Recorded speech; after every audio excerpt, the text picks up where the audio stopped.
Allahu Allahu Allahu Allah Allahu Allahu Allah. Bismillahirrahmanirrahim. Assalamualaikum warahmatullahi wabarakatuh. Alhamdulillahi rabbil alamin. Wassalatu wassalamu ala ashrafil anbiya wal mursalin wa ala alihi wa sahbihi ajma'in, amma ba'du. Yaqulullahu ta'ala, a'udzu billahi minasyaitonir rajim. Ya ayyuhalladzina amanu taqullaha haqqa tuqatih wa la tamutunna illa wa antum muslimun. Wa qala an-nabiyyu sallallahu alaihi wasallam, la yu'minu ahadukum hatta yuhibba li akhihi ma yuhibbu li nafsihi, atau kama qala alaihi salatu wassalam. Ma'asyiral muslimin wal muslimat rahimakumullah, yang insyaallah kita semua senantiasa mengharapkan rahmat dan ridha Allah Subhanahu wa taala. Kita sebagai orang yang beriman harus yakin bahwa Allah Subhanahu wa taala khaliquna, Allah yang menciptakan kita. Wa huwa malikuna, dan dialah Allah yang memiliki segala sesuatu. Yang memiliki segala sesuatu adalah Allah. Wa huwa raziquna, dan dialah Allah Subhanahu wa taala yang memberikan rizki kepada setiap makhluknya. Ini perkara penting yang harus diyakini oleh setiap kita yang mengaku hamba Allah Subhanahu wa taala dan mengaku umat Nabi Muhammad sallallahu alaihi wasallam, bahwa segala sesuatu ada di tangan Allah. Wa ma tasyauna illa ayyasha Allah. Manusia punya kehendak, keinginan, cita-cita, tetapi yang akan terjadi kehendak dan keinginan Allah. Wala in istama'atil ummah bi ayyan fa'uka bi syai'in, andaikan seluruh umat berkumpul untuk memberikan manfaat kepada seseorang, la yanfa'uka, tidak akan bisa, tidak akan mampu. Illa bi syai'in qad kataballahu laka, kecuali sesuatu yang telah Allah tetapkan kepada kamu. Wala in istama'atil ummah bi ayyadurruka bi syai'in, dan andaikan seluruh umat ini berkumpul untuk memberikan madarat, musibah, malapetaka, kesusahan, kesulitan, la yadurruka, tidak akan bisa.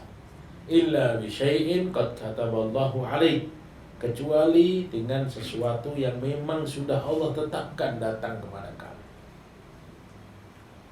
Hal ini harus kita ulang-ulang. Dan setiap taklim saya, dimanapun saya menyampaikan taklim, biasanya permulaan saya sampaikan hal ini. Karena percuma kita belajar apa saja kalau keyakinan kita kepada Allah lemah. Maka bab iman dan yakin ini penting sekali. Najlis bina sa'atan nu'min billah. Sahabat-sahabat itu mengundang teman-temannya, mari duduk sesaat. Mari duduk sesaat untuk beriman kepada Allah. Maksudnya apa? Buat majlis iman. Buat majlis yang membicarakan kebesaran Allah, keagungan Allah, kehebatan Allah, kekuasaan Allah, supaya terhunjam di dalam hati kita kebesaran dan keagungan Allah. Kekuasaan Allah meliputi segala-galanya. Segala sesuatu terjadi atas kehendak Allah. Ma min waraqatin tasqutu illa ya'lam Allah. Tidak ada satu daun pun yang terkelupas dari tangkainya kecuali diketahui oleh Allah Subhanahu wa taala. Idza arada syai'an ay yaqula lahu kun fayakun. Ketika Allah menghendaki sesuatu, Allah katakan jadi, jadilah sesuatu tersebut. Inilah keimanan yang harus kita upayakan setiap saat di majlis-majlis mudzakarah. Jaddidu imanakum, perbaharuilah iman kamu, kata Nabi.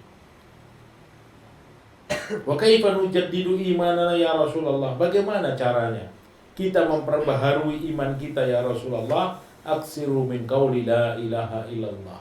Perbanyaklah kamu mengucapkan la ilaha illallah.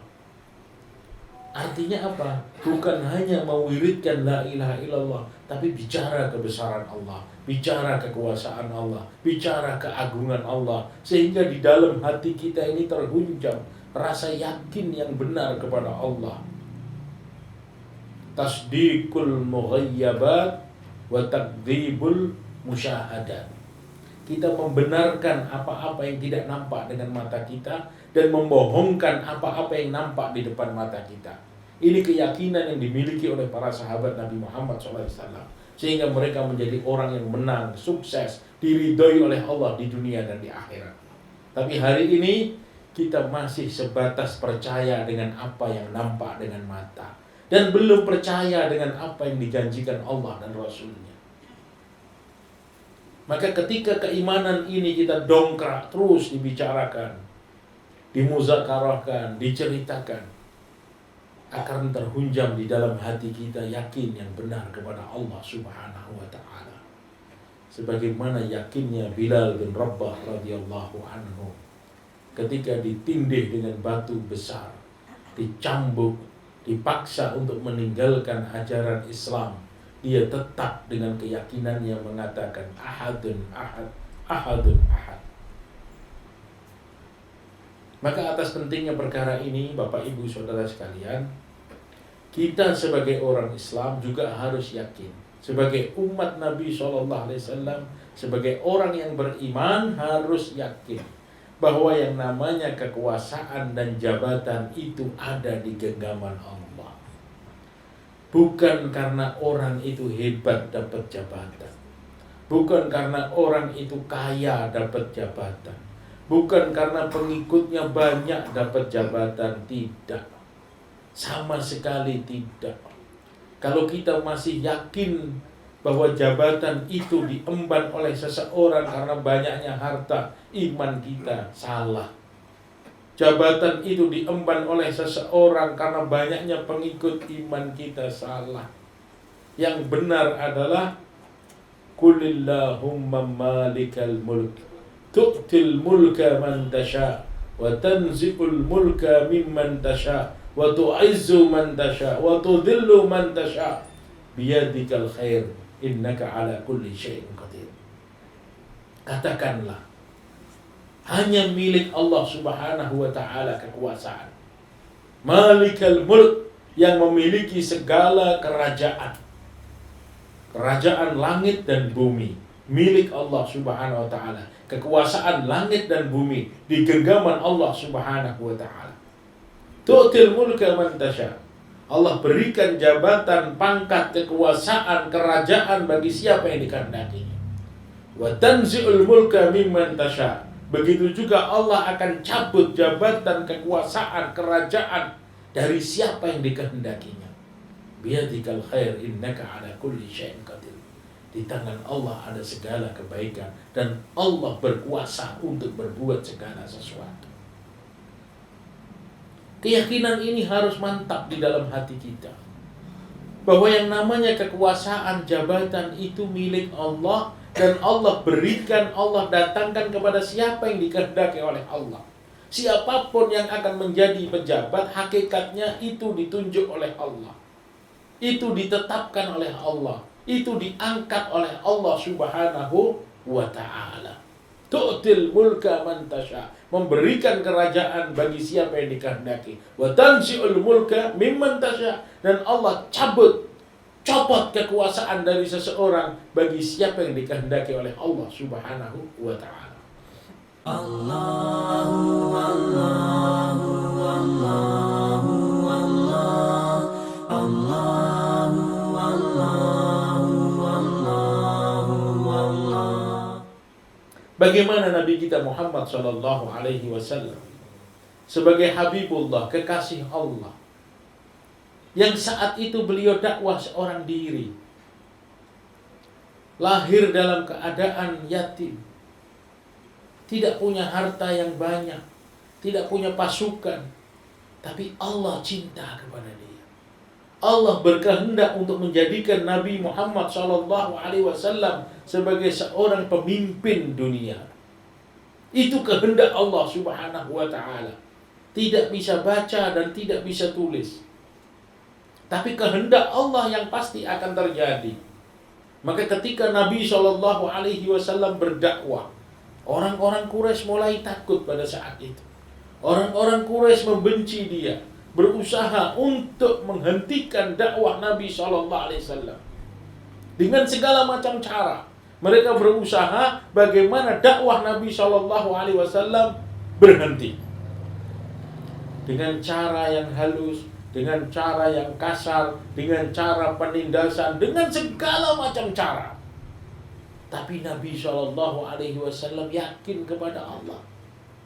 Dia adalah seorang Nabi utusan Allah yang diperintahkan oleh Allah Subhanahu wa ta'ala untuk berdakwah. Maka dia tidak akan pernah mau meninggalkan tugas mulia itu, apapun resikonya. Ya Muhammad, wahai Muhammad, in kana turidu bikal ba'ah falnuzawwijuka ashra. Kalau kamu suka wanita, wahai Muhammad, aku berikan kepada kamu wanita yang tercantik di kalangan Quraisy. 10 orang kita siapkan untuk kamu sendiri. 10 wanita tercantik di kalangan Quraisy, ambillah ya Muhammad. 1. Kedua, in turidu mulkan fanumallikuka. Kalau kamu mau pangkat, jabatan, tahta, kepemimpinan, aku berikan jabatan yang paling tinggi kepada kamu.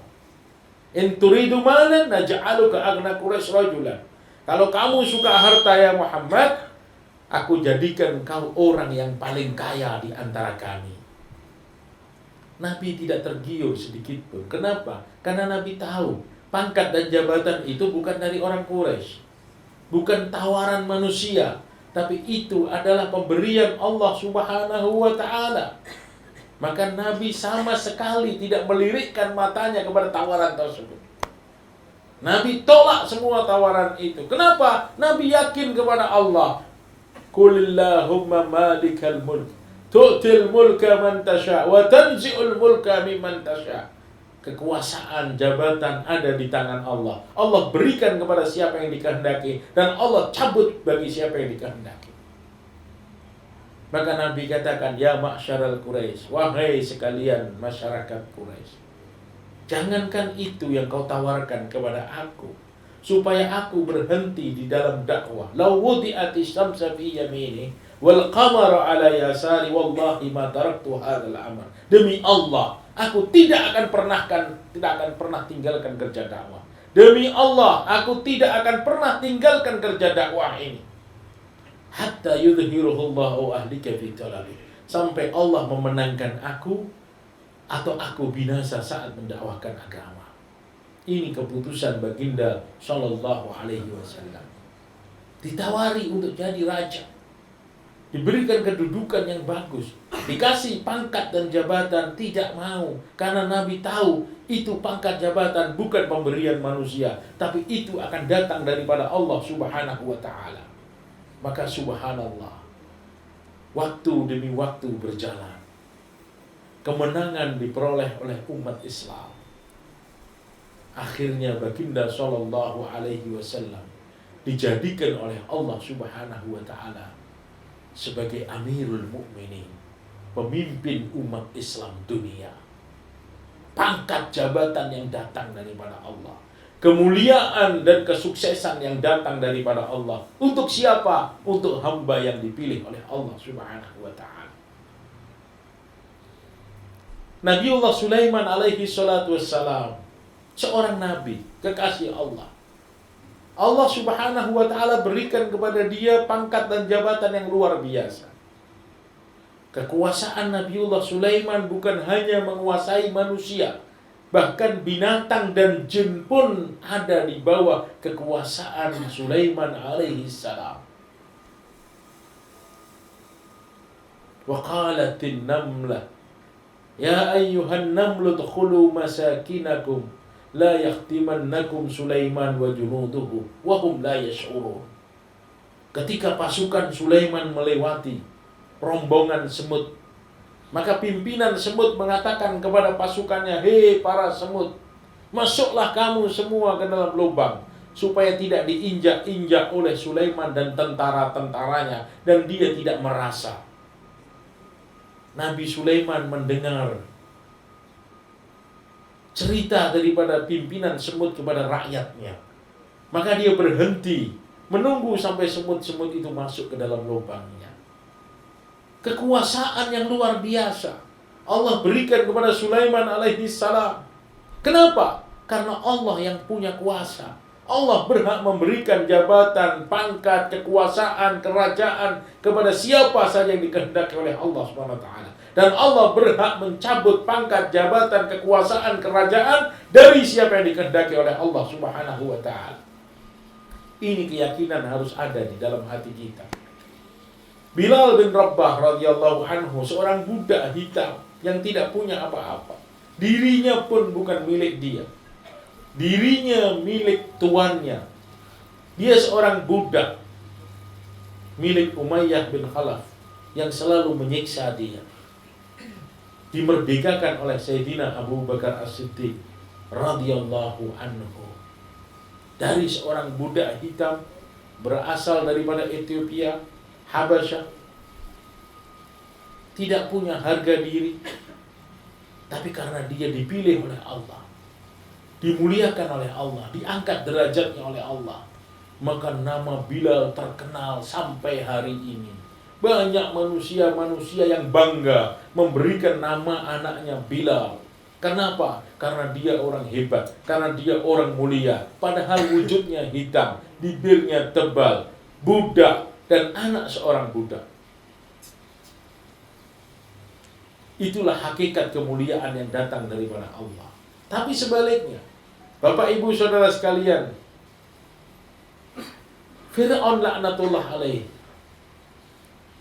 dan Namrud laknatullah alaih, ini dua raja yang sangat durhaka, dua raja yang sangat jahat, sombong, kasar, khianat, suka menindas rakyatnya. Bahkan sampai pada puncaknya dia menantang Allah Subhanahu wa ta'ala. Ana rabbukumul a'la. Akulah Tuhan kamu yang tinggi. Ketika kata-kata dan ucapan kesombongan itu keluar dari lisannya, Allah marah, Allah murka. Dia mengaku Tuhan. Padahal pangkat dan jabatan itu hakikatnya datang daripada Allah, bukan karena kehebatan dia.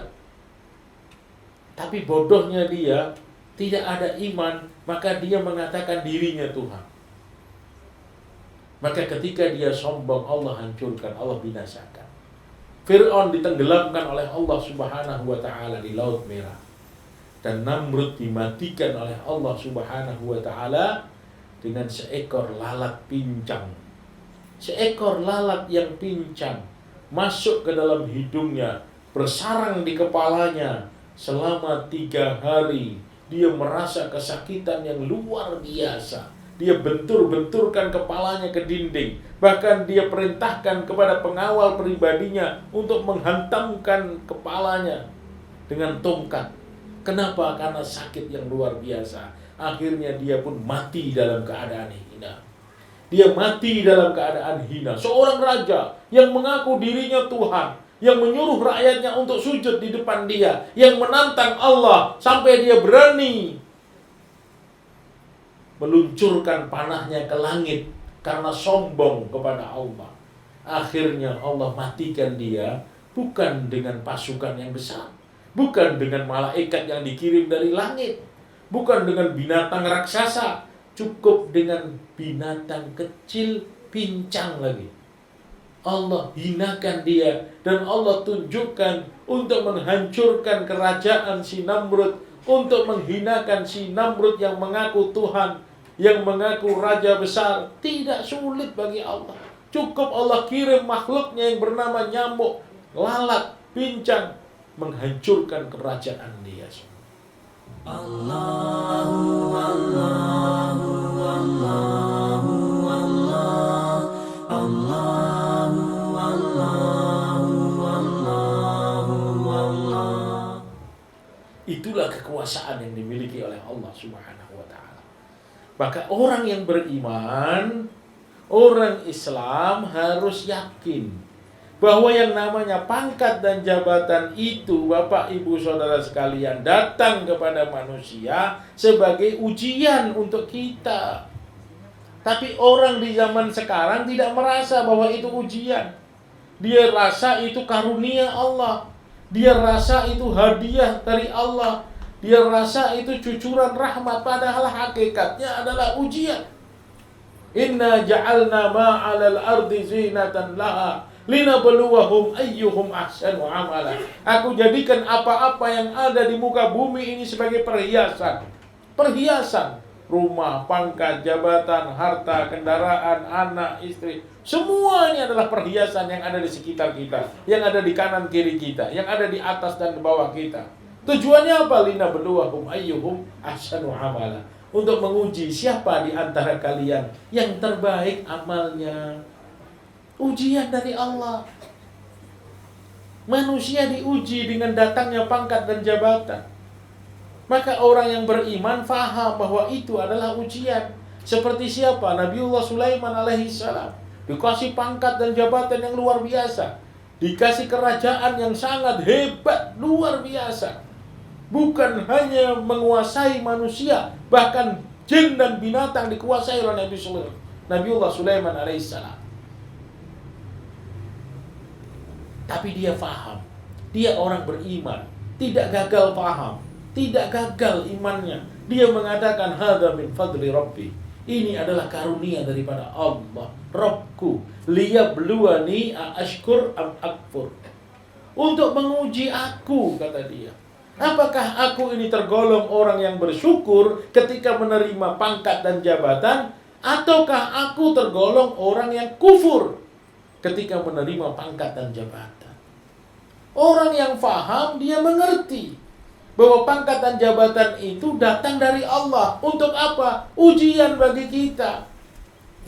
Apakah kamu mampu menerima pangkat dan jabatan itu sesuai dengan kehendak Allah? Apakah kamu mampu mengemban amanah dan jabatan itu dengan sebaik-baiknya? Kalau manusia mampu berhasil menjadi pemimpin yang adil, penguasa yang jujur, subhanallah, banyak sekali fadilahnya, besar sekali pahalanya, tinggi sekali derajatnya. Kenapa? Karena dia lolos dalam ujian itu. Dia berhasil menjalani ujian tersebut. Dia paham bahwa pangkat dan jabatan itu ujian yang datang kepada dia untuk menguji dia apakah dia tergolong orang bersyukur atau kufur dengan kenikmatan yang Allah titipkan kepadanya. Bukan lupa diri. Bukan silau matanya setelah menerima pangkat dan jabatan, sehingga dia tidak kenal lagi siapa diri dia. Sehingga dia lupa siapa dia saat itu. Tapi Nabiullah Sulaiman alaihissalam tergolong orang-orang yang sukses. Tergolong orang-orang yang berhasil. Sukses ketika menerima pangkat dan jabatan yang datang dari Allah Subhanahu wa ta'ala. Tergolong orang yang bersyukur kepada Allah, maka digunakan itu pangkat dan jabatan untuk taat kepada Allah.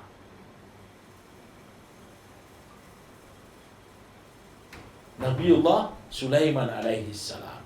Maka Allah janjikan kepada orang-orang itu. Allah janjikan kepada pemimpin-pemimpin yang adil. Sab'atun yudhilluhumullah yauma la dhilla illa dhilluh. 7 golongan manusia.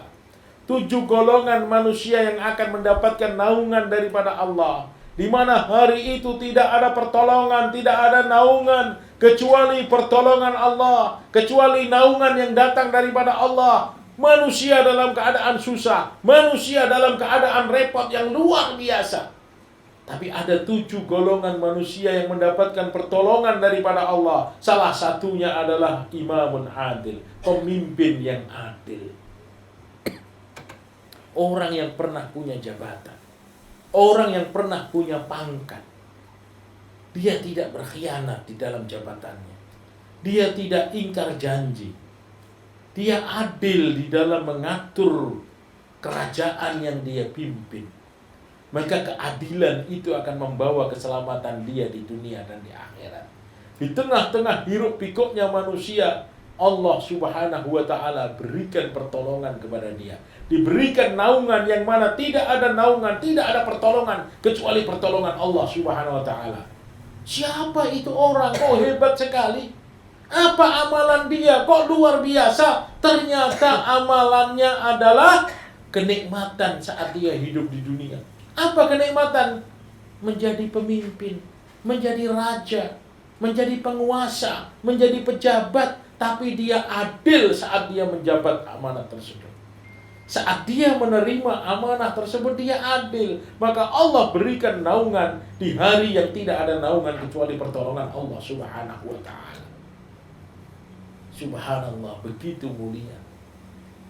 Nabi SAW bersabda, Inna ahabban nas ilallahi yawmal qiyamah wa adnahum minhu imamun adil.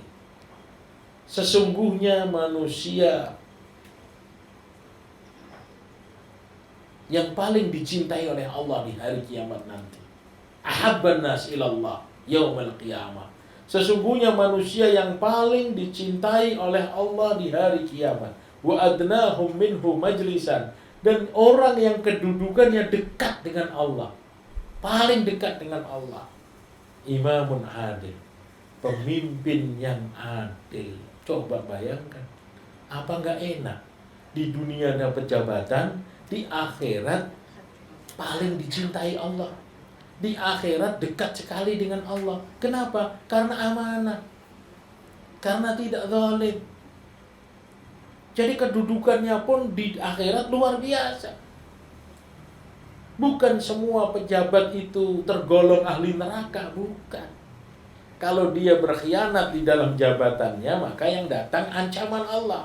Tapi ketika dia mampu berbuat adil, bijaksana, tidak zalim kepada rakyatnya, maka Allah Subhanahu wa ta'ala memberikan kepada dia karunia yang sangat besar. Dan doanya tidak akan ditolak oleh Allah Subhanahu wa ta'ala. Coba bayangkan, doa itu senjata kita. Sahabat-sahabat itu kalau minta kepada Nabi SAW atau disuruh minta oleh Nabi SAW, dia itu minta supaya doanya dikabulkan oleh Allah. Kenapa? Karena dengan doa yang dikabulkan itu, kita bisa minta segala-galanya. Dengan doa yang mustajab itu cukup untuk memenuhi kebutuhan kita di dunia dan di akhirat. Jadi mustajab doa, dikabulkannya doa kita itu sesuatu yang besar, sesuatu yang luar biasa. Dan hal ini Allah Subhanahu wa ta'ala berikan kepada siapa? Salah satunya kepada pemimpin yang adil.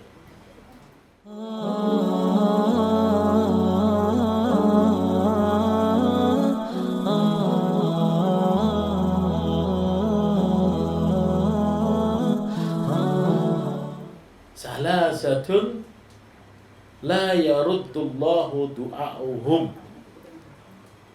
3 golongan manusia yang Allah Subhanahu wa ta'ala tidak akan pernah tolak doanya. Subhanallah.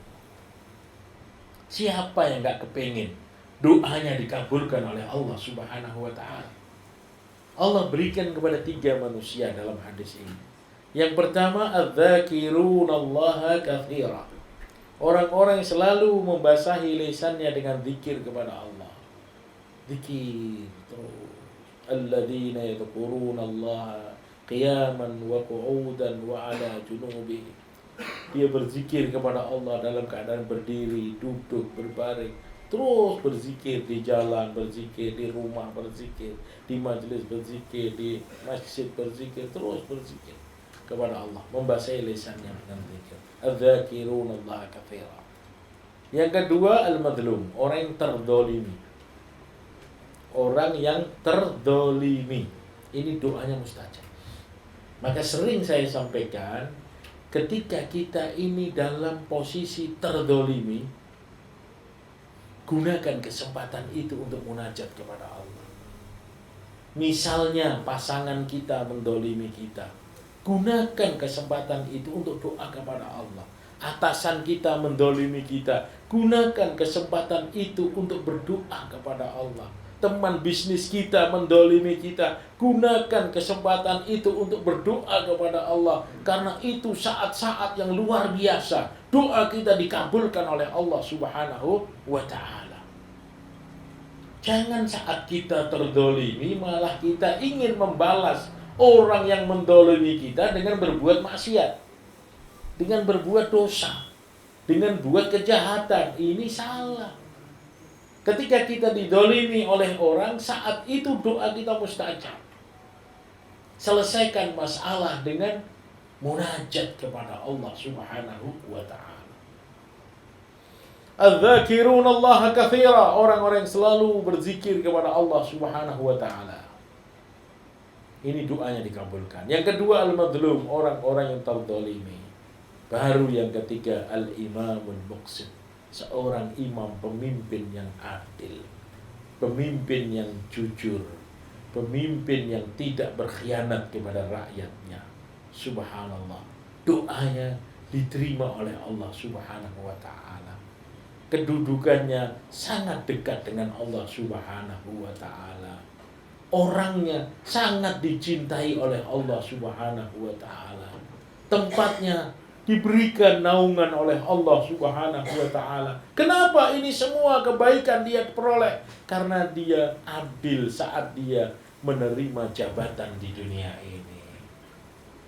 Tapi sebaliknya, na'udzubillah, summa na'udzubillah, ketika orang itu berkhianat, ketika orang itu berkhianat atas jabatannya, dia tidak jujur ketika dia menerima jabatan, maka Allah Subhanahu wa ta'ala marah kepada dia. Abghadun nas ilallahi yaumal qiyamah wa ab'aduhum minhu majlisan imamun jahil. Sesungguhnya manusia yang paling dibenci oleh Allah, manusia yang paling dibenci oleh Allah Subhanahu wa ta'ala, dan manusia yang kedudukannya, posisinya paling jauh dengan Allah Subhanahu wa ta'ala adalah pemimpin yang jahat, pemimpin yang zalim. Orang itu termasuk orang yang paling dibenci oleh Allah.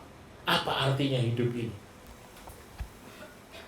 Hanya dengan gara-gara jabatan yang sesingkat ini di dunia, manusia sampai mau dan berani menjual imannya.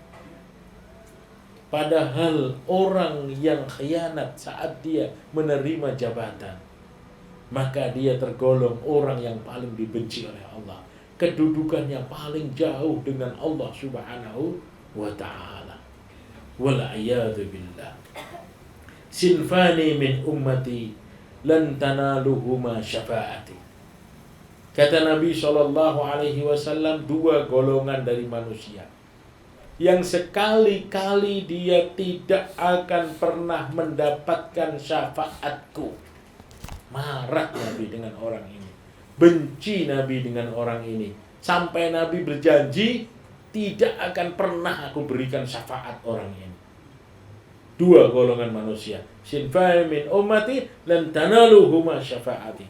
Dua golongan manusia, dua perilaku manusia yang ketika orang punya sifat itu tidak akan pernah dia mendapatkan syafaatku. Pertama, imamun dolumun ghasyum, seorang pemimpin yang zalim. Wa kullu ghalin marid, dan setiap orang yang melampaui batas dan rakus. Ini dua golongan manusia yang Nabi berjanji tidak akan pernah memberi syafaat kepada orang ini. Tidak akan ditolong oleh Nabi. Di akhirat manusia membutuhkan syafaat Nabi Muhammad SAW, tapi Nabi sudah sebutkan saat di dunia, orang ini tidak akan pernah dikasih syafaat oleh Nabi SAW. Kenapa? Karena kezaliman dia saat dia menjabat, terlalu rakus dengan jabatan, melampaui batas, merasa seakan-akan hidup di dunia ini selamanya. Dia tidak tahu bahwa jabatan itu amanah, titipan sebagai ujian kepada manusia yang akan diminta pertanggungjawaban di akhirat nanti. Tapi dia membabi buta, lupa dengan akhirat. Asyik dengan jabatan yang dia emban saat ini. Dipuji oleh orang, dihormati orang, lupa bahwa ini adalah amanah daripada Allah. Maka orang tersebut, kata Nabi, lan tanaluhu ma syafaati. Dia tidak akan pernah mendapatkan syafaatku. Karena yang bisa menolong seorang pejabat di akhirat nanti adalah keadilan yang dia bawa saat dia menjabat. Ma min amirin ala asyrah. Tidaklah seorang pemimpin yang pernah menguasai atau membawai 10 orang. Tidaklah seorang pemimpin yang pernah menjadi raja, penguasa, menguasai 10 orang di bawahnya.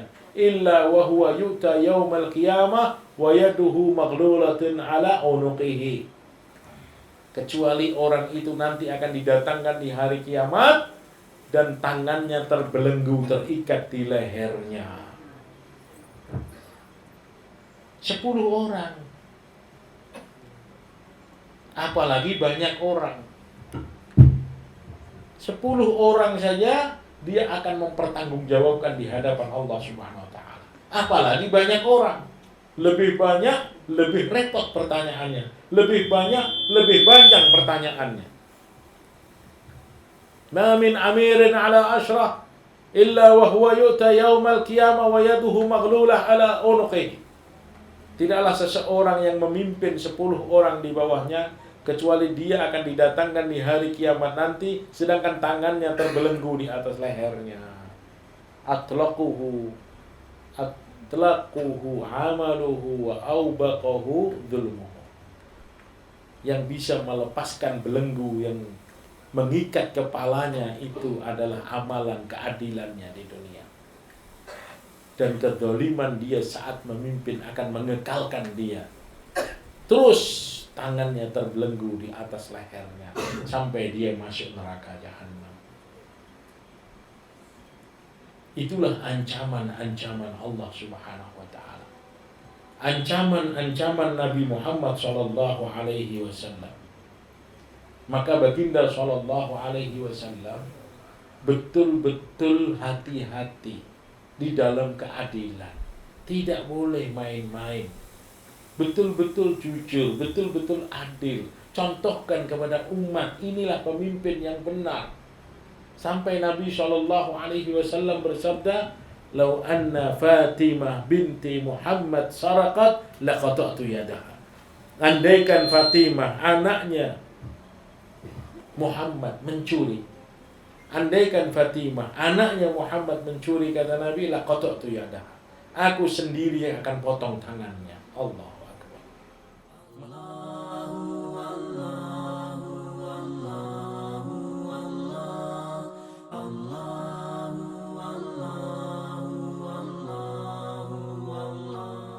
Mana ada hari ini pemimpin seperti itu? Keadilan yang dicontohkan oleh Nabi Shallallahu Alaihi Wasallam, tidak pandang bulu. Andaikan Fatimah anaknya Muhammad mencuri, aku tidak suruh orang lain untuk memotong tangannya.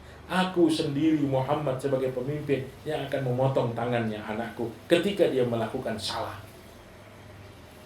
Itulah keadilan yang dicontohkan oleh Nabi kita Muhammad Shallallahu Alaihi Wasallam.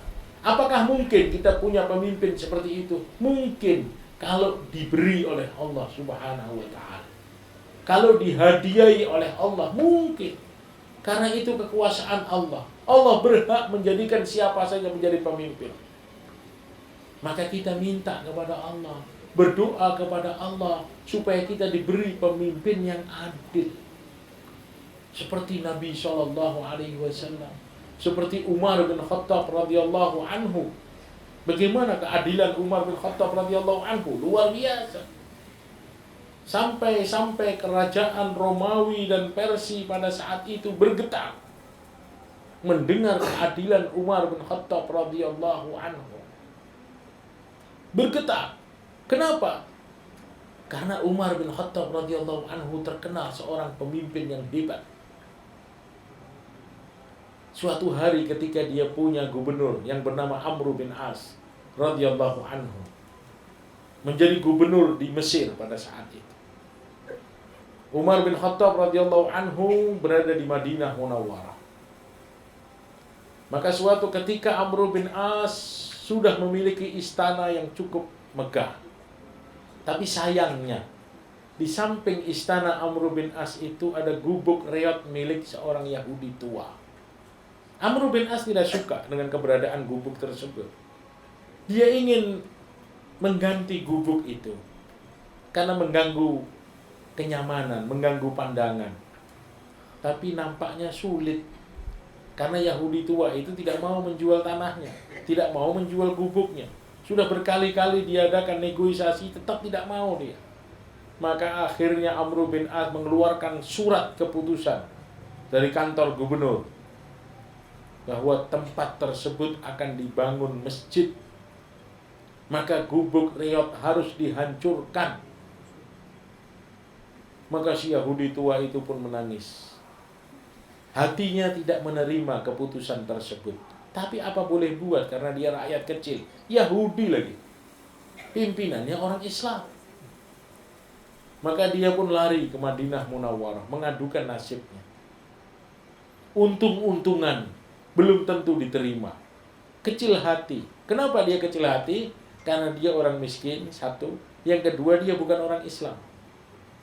Kekuasaan Umar bin Khattab sudah sampai kemana-mana saat itu. Tapi dia memberanikan diri datang kepada Umar bin Khattab radhiyallahu anhu, melaporkan kelakuan Amr bin As sebagai gubernur kepada pimpinan tertinggi Umar bin Khattab radhiyallahu anhu. Subhanallah, sesampainya dia di Madinah Munawwarah, bertemulah dia dengan Umar bin Khattab radhiyallahu anhu. Sedangkan Umar bin Khattab radhiyallahu anhu berada di depan Masjid Nabawi. Dia mulai bicara, mengadukan dan menceritakan apa yang telah terjadi dengan gubuk reotnya tersebut. Maka Umar bin Khattab radhiyallahu anhu tidak banyak bicara. Dia dengar cerita daripada Yahudi tua tersebut. Setelah selesai Yahudi tua itu bercerita, Umar bin Khattab radhiyallahu anhu perintahkan kepada dia untuk mengambil sepenggal tulang yang ada di depan tumpukan sampah. Yahudi tua ini tambah heran lagi. Dia bercerita panjang lebar mengadukan permasalahannya. Jauh-jauh datang dari Mesir ke Madinah. Sampai di depan Umar bin Khattab, tidak banyak bicara. Umar bin Khattab perintahkan dia untuk mengambil sepenggal tulang. Tambah heran lagi dia. Tapi karena ini perintah Umar bin Khattab, dia ikuti. Dia ambil sepenggal tulang. Sepotong tulang diberikan kepada Umar bin Khattab. Setelah ada tulang itu di tangan Umar bin Khattab mengambil pedangnya dan menggaris-garis lurus di tengah-tengah tulang tersebut. Diberikan kembali kepada Yahudi tua dan dia mengatakan, berikan ini kepada Amr bin As. Tanpa banyak bicara Umar bin Khattab. Tambah bingung lagi Yahudi tua ini. Apa maksud tulang ini? Tapi karena ini perintah Amirul Mukminin, dia bawa sepenggal tulang ini dengan harapan memberikan kebaikan untuk dirinya. Ternyata benar. Subhanallah. Sesampainya di depan Amr bin As radhiyallahu anhu diberikan sepenggal tulang itu. Setelah diterima oleh Amr bin As radhiyallahu anhu, maka dia bergetar. Merah wajahnya. Takut yang luar biasa. Sehingga Yahudi tua ini tambah heran lagi. Apa sebenarnya sepenggal tulang yang digaris dengan garis lurus oleh Umar bin Khattab radhiyallahu anhu? Maka saat itu Amr bin As radhiyallahu anhu mengatakan, ini adalah peringatan keras dari pimpinan saya Umar bin Khattab radhiyallahu anhu. Seakan-akan saat ini Umar bin Khattab mengatakan kepada saya, wahai Amr bin As, kamu adalah manusia biasa, yang suatu saat nanti kamu juga akan mati dan akan menjadi tulang belulang. Ketika kamu punya jabatan saat ini, luruslah kamu saat menjabat. Kalau kamu tidak mau lurus saat menjabat, maka aku Umar bin Khattab akan luruskan kamu dengan pedangku ini. Itu peringatan tegas dari Amirul Mukminin Umar bin Khattab radhiyallahu anhu. Maka saat itu juga Amr bin As perintahkan pasukannya, pengawalnya, untuk menghentikan proyek pembangunan masjid. Batalkan proyek pembangunan masjid. Karena ini sudah ada peringatan keras daripada Amirul Mukminin Umar bin Khattab radhiyallahu anhu. Yahudi tua itu tambah heran lagi dengan keputusan orang Islam yang luar biasa, yang sangat adil, yang tadinya dia sama sekali tidak sangka karena dia orang miskin, dia orang lemah, yang dilawan adalah orang besar. Dia orang Yahudi, bukan orang Islam. Pimpinannya orang Islam. Ternyata keadilan Islam luar biasa. Maka saat itu juga dia bersyahadat dan dia bergetar hatinya. Dia tidak ingin lama-lama dalam kekufuran. Dia pun akhirnya memeluk agama Islam dan dia wakafkan tanahnya tersebut untuk pembangunan masjid.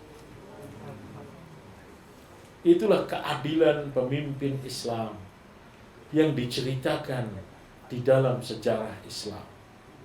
Maka kita berdoa, berharap kepada Allah Subhanahu wa ta'ala. Mudah-mudahan Allah Subhanahu wa ta'ala mengaruniai kepada kita, menghadiahkan kepada kita sosok seorang pemimpin yang adil. Innallaha ya'muru bil adli wal ihsan. Allah Subhanahu wa ta'ala memerintahkan kalian untuk berbuat adil dan baik. Adil dan baik. Itu sosok pemimpin yang kita idam-idamkan. Sosok pemimpin yang mencintai Islam dan mencintai umat Islam. Karena kalau sosok pemimpin yang tidak cinta kepada Islam dan tidak cinta kepada umat Islam, maka dia akan membuat undang-undang yang bertentangan dengan syariat Islam. Ketika undang-undang yang bertentangan dengan syariat Islam dibuat, maka terjadilah kemungkaran, kemaksiatan menjamur di mana-mana. Ini bahaya besar. Ketika kemaksiatan, kemungkaran menjamur di mana-mana, tunggulah datang azab Allah Subhanahu wa ta'ala. Maka pemimpin yang cinta kepada Islam, pemimpin yang cinta kepada umat Islam, ini sangat penting sekali. Sangat penting sekali. Dan inilah pemimpin yang kita butuhkan. Siapapun nanti yang jadi pemimpin di negeri kita, kita berharap, kita berdoa kepada Allah, mudah-mudahan sifat dia dirubah oleh Allah Subhanahu wa ta'ala dan Allah wujudkan sebagai seorang pemimpin yang adil, yang cinta kepada umatnya. Carilah pemimpin yang saat dia ingin menjadi pemimpin tidak melakukan dosa dan maksiat kepada Allah. Karena ketika seseorang mencalonkan diri menjadi pemimpin dengan maksiat kepada Allah, dengan dosa yang dia lakukan, maka saat dia menjadi pejabat pun pasti dia melakukan dosa dan maksiat kepada Allah. Man ghasya falaysa minna. Siapa yang curang, dia bukan dari golonganku, kata Nabi. Siapa yang curang, dia bukan dari golonganku. Maka pemimpin yang jujur, itulah yang kita idam-idamkan. Ar-rashi wal murtashi kilahuma finnar. Orang yang menyogok dan yang disogok, dua-duanya akan berada di dalam neraka. Maka ini masa-masa yang sangat berbahaya. Jangan sampai umat Islam konsentrasinya terpecah dengan adanya sogok menyogok yang berkeliaran di sekitar kita. Tapi tawajuh dan berdoa kepada Allah Subhanahu wa ta'ala. Sebelum memilih sholat, istikharah, minta doa kepada Allah Subhanahu wa ta'ala. Sehingga Allah Subhanahu wa ta'ala datangkan kepada kita pemimpin yang mencintai umat.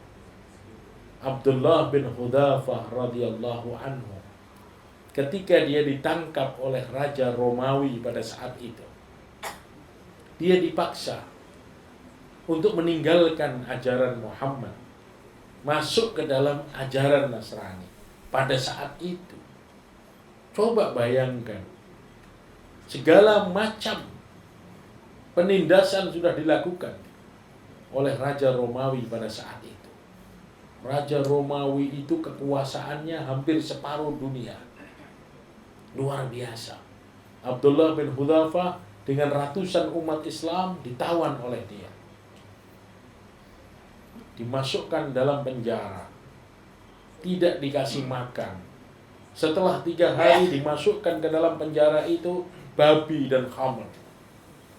Ternyata Abdullah bin Hudzafah sama sekali tidak menyentuh babi dan khamr tersebut. Padahal itu halal untuk dia. Kenapa? Sudah 3 hari tidak makan. Kalau sudah hampir kematian, maka makanan yang haram jadi halal pada saat itu. Tapi demi kemuliaan Islam, Abdullah bin Hudzafah tetap tidak mau makan babi dan khamr tersebut. Dikeluarkan dia dari penjara. Raja memerintahkan Abdullah bin Hudzafah untuk disalib. Fasuliba. Wa qala lirrumat urmuhu qariban min yadayhi wa qariban min rijlaihi. Hei pasukan pemanah, kamu panah dekat tangannya dan kakinya.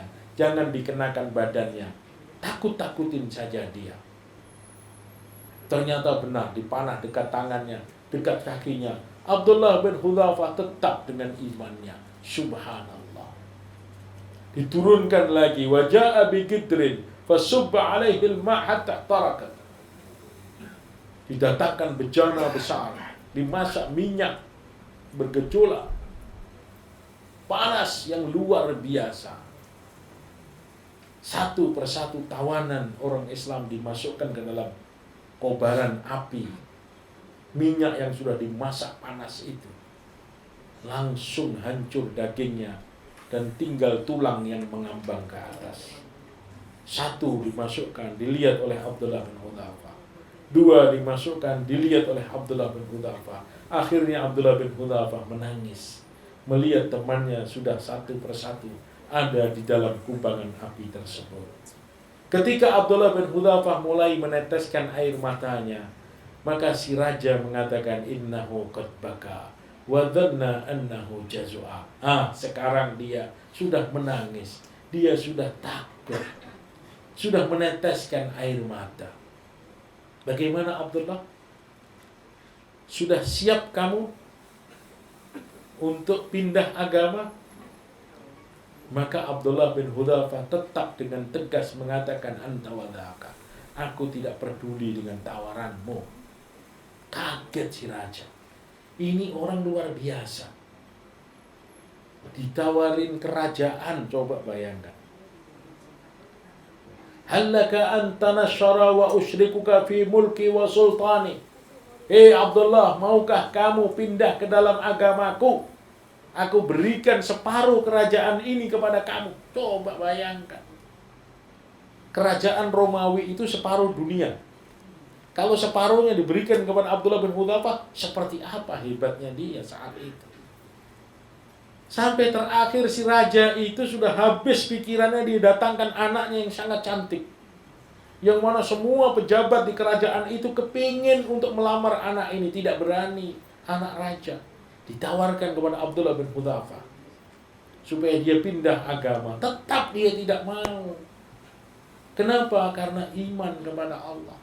Sampai terakhir dia menangis melihat teman-temannya satu persatu dimasukkan dalam kubangan api. Maka ketika dia menangis, si raja mengatakan innahu qad baka wa dhanna annahu jazua. Sekarang dia sudah menangis. Dia sudah mulai takut. Ditawarkan lagi, bagaimana Abdullah? Sudah siap kamu tinggalkan ajaran Muhammad? Anta wadaka, tidak peduli saya dengan ucapan. Tambah bingung. Abdullah bin Hudzafah tanya, kenapa kamu menunda-nunda untuk membunuhku? Kenapa Tuan Raja kamu menunda-nunda tidak langsung membunuh aku saja? Aku tidak akan pernah meninggalkan ajaran Muhammad. Tarfata ain, sekedip mata pun tidak mungkin itu aku lakukan.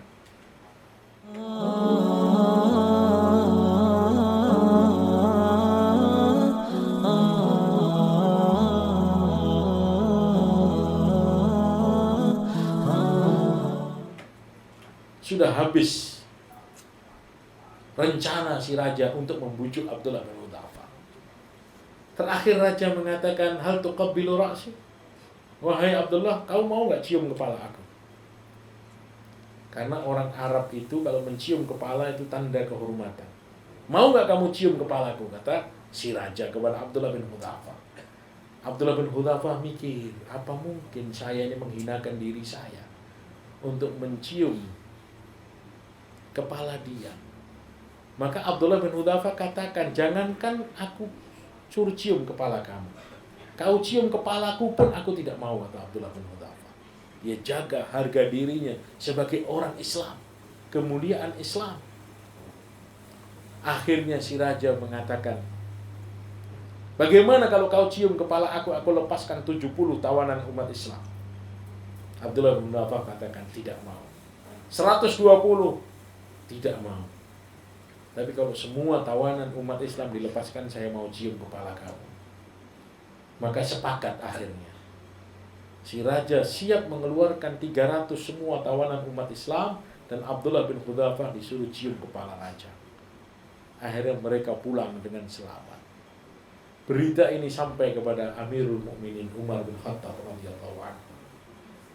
Maka Umar bin Khattab kumpulkan seluruh umat Islam dan katakan pada saat itu, haqqan ala kulli muslim ay yuqabbilu ra'su Abdullah bin Hudzafah wa ana abda.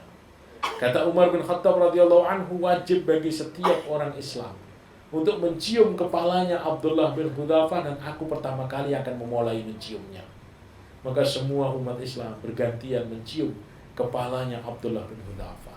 Inilah sosok iman yang luar biasa, sosok iman yang hebat, iman yang tidak bisa dibeli dengan dunia, iman yang tidak bisa tergiurkan dengan tawaran apapun. Maka mudah-mudahan apa-apa yang menjadi keinginan kita pada saat ini betul-betul terwujud dengan seadil-adilnya dan sejujur-jujurnya, sehingga kita dikaruniai oleh Allah Subhanahu wa taala seorang pemimpin yang adil. Qawamud dunya bi arba'ati asya. Dunia ini akan berdiri dengan 4 manusia. Bi adlil umara, bi ilmil ulama, yang pertama dengan ilmunya para ulama. Wa adlil umara, dan dengan keadilannya pemimpin. Wa sakhail aghniya, dan kedermawanan orang-orang kaya. Wa du'ail fuqara, dan dengan doanya orang-orang fakir. Maka 2 ini sangat penting sekali. Pemimpin dan ulama. Ulama dan umara ini sangat penting sekali. Maka Sufyan Ats-Tsauri mengatakan, sinfani idza salahat salahatid dunya wa idza fasadat fasadatid dunya. 2 manusia yang kalau 2 manusia ini beres, maka dunia ini akan beres. Tapi kalau 2 manusia ini sudah enggak beres, maka dunia ini pun juga tidak akan beres. Siapa 2 manusia itu? Al-ulama wal umara. Ulama dan umara. Maka ulama harus mencerminkan, ulama warasatul anbiya, ulama pewaris nabi. Bagaimana sifat ulama pewaris nabi itu? Sifat ulama pewaris Nabi itu yang pertama dia harus mengajak manusia kepada Allah. Itu intinya. Itu intinya. Mengajak manusia kepada Allah. Bukan mengajak manusia kepada manusia. Bukan mengajak manusia kepada kelompoknya. Bukan mengajak manusia kepada partainya. Tidak. Tapi mengajak manusia kepada Allah. Bagaimana umat membesarkan Allah. Bagaimana umat mengagungkan Allah. Bagaimana umat mencintai Allah. Bagaimana umat masuk ke rumah Allah. Bagaimana umat membaca firman-firman Allah. Itu ulama pewaris Nabi. Kul hadhihi sabili ad'u ila Allah ala basiratin ana wa man ittaba'ani. Katakan wahai Muhammad, inilah satu-satunya jalanku. Apa itu? Ad'u ila Allah, mengajak manusia kepada Allah. Bukan mengajak manusia kepada diri kita. Bukan mengajak manusia kepada kelompok kita. Bukan mengajak manusia kepada golongan kita. Tidak. Tapi harus mengajak manusia kepada Allah Subhanahu wa ta'ala. Itu sifat ulama pewaris Nabi. Sifat yang lain yang harus dimiliki oleh ulama pewaris Nabi, dia dakwah dengan ikhlas. Dakwah ikhlas semata-mata karena Allah. Ittabi'u man la yas'alukum ajran wa hum muhtadun. Ikutilah orang-orang yang tidak meminta upah, dan itulah orang-orang yang dapat hidayah. Coba bagaimana kita buka lembaran-lembaran sejarah. Kisah para nabi, kisah para ulama. Bagaimana keikhlasan mereka ketika berdakwah. Subhanallah. Sehingga ilmu mereka berkah. Kenapa? Karena mereka ikhlas di dalam berdakwah. La as'alukum ajran. In ajriya illa 'alallahi rabbil alamin. Aku tidak meminta balasan kepada kamu. Yang membalas aku cukup Allah yang Rabb semesta alam. Ikhlas semata-mata karena Allah Subhanahu wa ta'ala. Sifat ulama pewaris Nabi yang ketiga, dia datang kepada semua manusia, tidak memilih-milih. Datang kepada orang kaya, datang kepada orang miskin, datang ke kampung, datang ke kota, datang ke gunung, datang ke laut, datang ke Arab, datang ke Ajam, datang ke rakyat, datang ke pejabat. Siapa manusia didatangi. Inilah ulama pewaris Nabi. Sebagaimana sabda Nabi Muhammad SAW, Inna mathali wa mathalu ma ba'athani ya Rabbi minal ilmi wal huda kamathali ghais. Sesungguhnya permisalan aku dan ilmu hidayah yang aku bawa kepada umat ini seperti datangnya hujan. Hujan mendatangi siapa saja. Rumahnya orang kaya didatangi hujan. Rumahnya orang miskin didatangi hujan.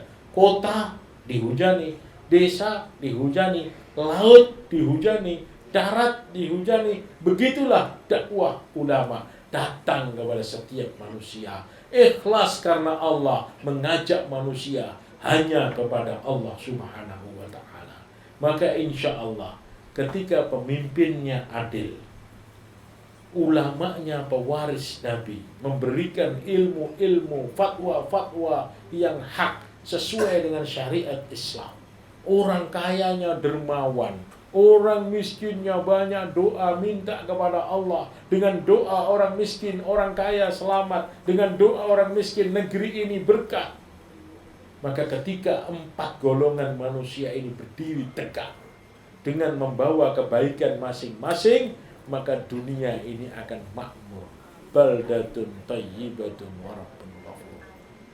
Mudah-mudahan apa yang kita niatkan terwujud dan diwujudkan oleh Allah Subhanahu wa ta'ala. Siapapun yang akan menjadi pemimpin nanti, mudah-mudahan Allah jadikan dia seorang pemimpin yang adil, yang cinta kepada umat Islam, cinta kepada ulama, cinta kepada rakyatnya, dan mudah-mudahan negeri ini bertambah berkah dari Allah Subhanahu wa ta'ala. A'udzubillahi minasyaitonir rajim. Bismillahirrahmanirrahim. Alhamdulillahirabbil alamin. Allahumma shalli ala sayyidina Muhammad wa ala ali sayyidina Muhammad.